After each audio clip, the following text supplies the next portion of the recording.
இந்த முன்னெடுப்பை நீங்க எப்படி பாத்தீங்க?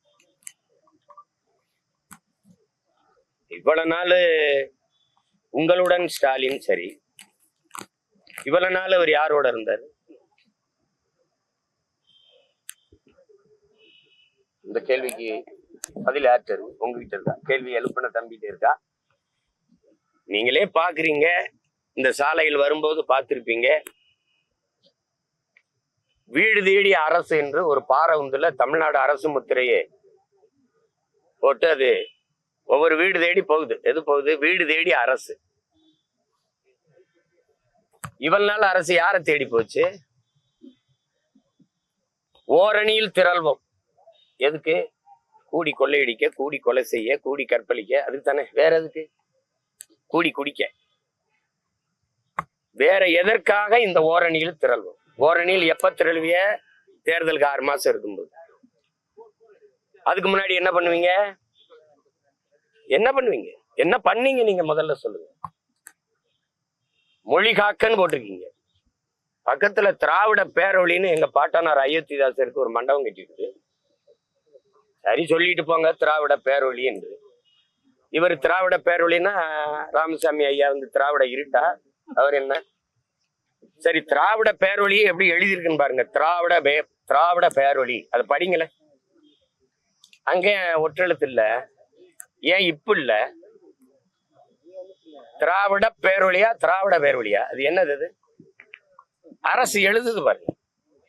சென்னை கடற்கரைக்கு போங்க, நம்ம தமிழருக்கு கீழே சென்னை இங்கிலீஷ் இருக்கும். தமிழ் வளர்க்கிறார்கள், மொழியை காக்கிறார்கள், மண் காக்கிறார்கள். இவ்வளவு நாள் என்ன பண்ணாங்க? அள்ளி வித்து திண்டு கொண்டு இருந்தார்கள். எந்த ஆத்தில் மண் இருக்கு? எந்த மலை இருக்கு? போகும்போது மலை மணலா எத்தனை பாரவுந்துகள் போய்கொண்டிருக்குன்னு பாருங்க. மண்ணை காக்கிறார்கள், மானம் காக்கிறார்கள். மானத்துக்காக உயிரை விட்ட ஒரு இனக்கூட்டத்தை மானங்கட்ட கூட்டமாக மாத்தி நிறுத்தி விட்டுட்டு, இளவரச அரிசிக்கு 500க்கும் 1000க்கும் கையேந்த வச்சுக்கிட்டு, வேட்டி சேலைக்கு இலவச திருமணத்திற்கு ஏங்கி நிக்க வச்சுக்கிட்டு, பிச்சைக்கார கூட்டமா மாத்தி நிறுத்திட்டு, மண் காக்க, மொழி காக்க, மானம் காக்க எப்ப வர்றீங்க? எப்ப வர்றீங்க? வந்து உங்களுக்கு என்ன பிரச்சனை? பிரச்சனையே 60 ஆண்டுகளா நீங்க தான். உங்க அப்பா, இப்ப நீங்க, அடுத்து இப்ப உங்க மகன், நீங்க தான் பிரச்சனை. நாட்டுக்கு பிரச்சனையே என்னன்னு தெரியாம இப்பதான் வந்து பிரச்சனை என்னன்னு 4.5 வருஷம் 4.5 ஆண்டுகள் ஆட்சியில் இருந்துட்டு, இந்த தேர்தல் வரும்போது ஒரு காதல் வரும் பாருங்க. தோண்டப்பட்ட குழிகள் மூடப்படும், சாலைகள் போடப்படும், எல்லாம் நடக்கும். விளக்குகள் மின்சாரம் அணையாமல் கொடுக்கப்படும்.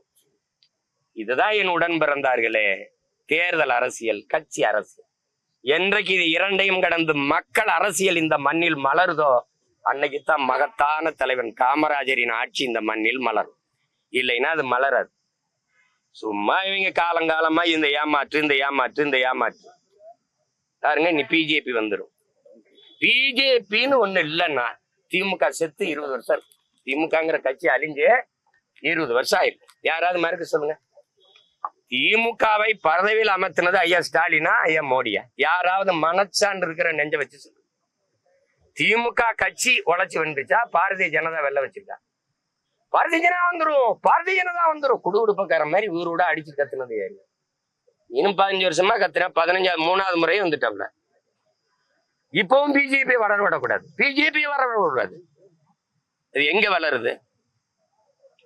பிஜேபி வளர விடக்கூடாதுன்னு பேசுகிற பெருமக்கள், எதிர்கட்சியா இருக்கும்போது கருப்பு கொடியும் கருப்பு பலூனும் பறக்க விட்ட பெருமக்கள் ஆட்சிக்கு வந்தபோது வெள்ளக்கொடி பிடித்தது ஏன்? எதிர்கட்சியா இருக்கும்போது கோபேக் மோடி என்று முழக்கத்தை வைத்த நீங்கள் ஆட்சிக்கு வந்தபோது வெல்கம் மோடி என்று முழக்கத்தை முன்வைத்தது ஏன்? எனிமையா இருந்தவர் அதிகாரத்துக்கு வந்த பிறகு ஸ்வீட் எனிமையா மாறினது எப்படி?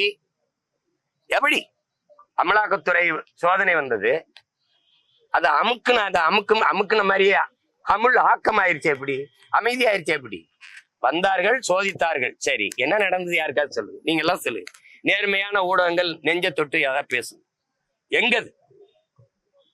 3 முறை நிதி ஆய்வு கூட்டத்துக்கு வரமாட்டேன் என்று நெஞ்சு நிமித்தி சொன்ன நம்முடைய முதல்வர் ஈடி ரைடு வந்தானோ ஓடி வாரேன் மோடின்னு போனது யாரு?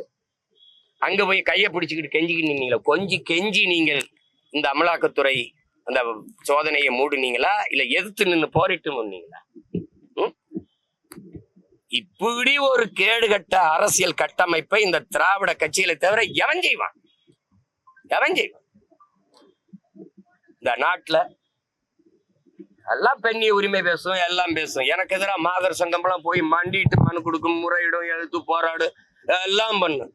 இந்த ரிதன்யான ஒரு தங்க வரதட்சணை கொடுமை, பாலியல் துன்புறுத்தல்ல தற்கொலை பண்ணி சேர்த்திருக்காரு. வாழ வேண்டிய ஒரு மலர், ஒரு பூ. ஒருத்தர் பேசல. ஒரு அரசியல் இயக்கம், முற்போக்கு, பெண்ணிய உரிமை பேசின பெருமக்கள், பெரியாரின் பெரும் தொண்டர்கள், பெண்களுக்கு எல்லா உரிமையும் பெற்றுக் கொடுத்தவர்கள், வரதட்சணை வாங்கி துன்புறுத்தி ஒரு பெண்ணை, வாழ வேண்டும் என்று கனவோடு போன ஒரு பெண்ணை, அந்த வீட்டு பெண், உங்க வீட்டுல பெண் இல்லையா? உங்களுக்கு உடன் பிறந்தவர் இல்லையா? உன்னை பெற்றவள் தாய் இல்லையா? பெண் இல்லையா? அவள் என்ன மனநிலை இருந்தாலும் 60 நாள்ல தன் உயிரை மாய்த்து இறந்திருப்பாள். அந்த மனநிலை அவ தெரிஞ்சிருச்சு. எத்தனை பெண்கள் இப்படி வீட்டுக்குள்ள வதங்கி வாடி வெளியில சொல்ல முடியாம தவிச்சு போய் நிக்கிறாங்க. இதுக்கு என்ன நடவடிக்கை எடுத்திருக்கு அரசு?